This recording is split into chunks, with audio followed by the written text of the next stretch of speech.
Isang minor de edad ang nilasing at ginahasa raw ng kanyang dating nobyo at kaibigan nito. Makibalita tayo kay Bam Alegre. Walang tigil sa paghigbi ang 16 anyos na dalagang ito sa barangay hall ng barangay Pasong Tamo, Quezon City. Ginahasa kasi siya ng dating niyang nobyo at ng kaibigan niya kaninang madaling araw.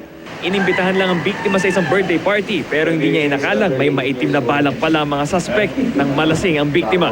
Yung kapitbahay ko po kasi nagsumbong sa akin. Ginising po ako kanina. Kaya po na bumangon ako.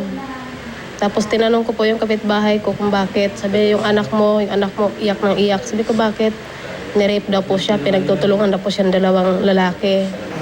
Pistola namang mga maamong tupa ang mga suspect na umamin sa paglalapastangan sa menor de edad.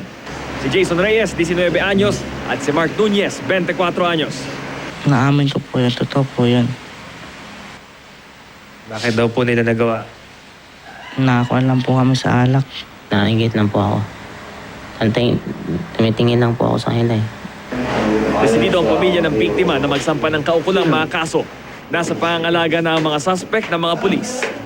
Sa ilalim ng RA 7610, kinikilala ng Estado na kailangan ng special protection ng mga menor de edad. Kaya mas matalim ang pangil ng batas sa mga kaso na may child abuse. Bam Alegre, GMA News.